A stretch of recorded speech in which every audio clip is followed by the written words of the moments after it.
Je tiens tout d'abord à vous remercier de m'avoir permis la création de ce Conseil local de l'action sociale et des solidarités. Je vous remercie également d'avoir accepté d'officialiser son existence et de lui donner le statut de commission extra-municipale. Une première dans notre arrondissement, une demande de longue date des acteurs du territoire.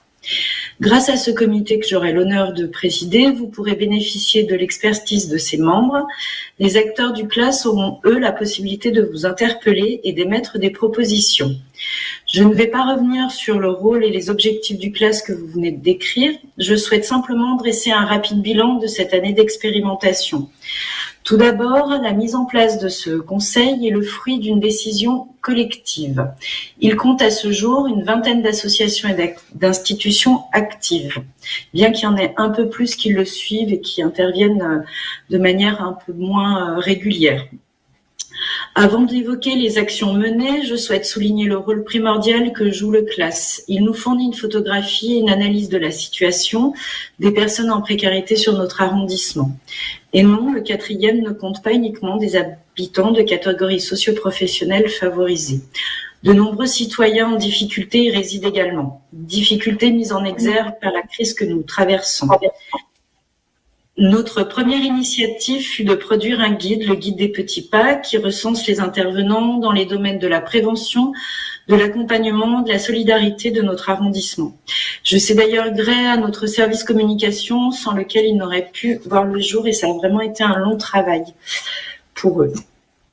Ensuite, la création de ponts entre les différents acteurs et leur mise en réseau a déjà porté ses fruits.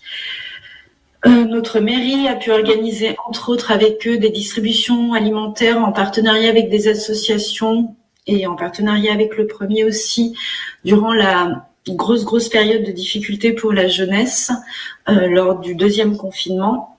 Les associations entre elles ont commencé aussi à développer des projets et des actions communes, entre autres le Café d'Adi, la rencontre, le secours populaire et Horizon Parrainage, et d'autres arriveront.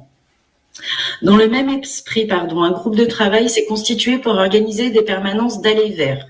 Celles-ci serviront à répondre au plus près aux besoins des habitants et de lutter, entre autres, contre le non-recours aux droits par l'information et l'orientation.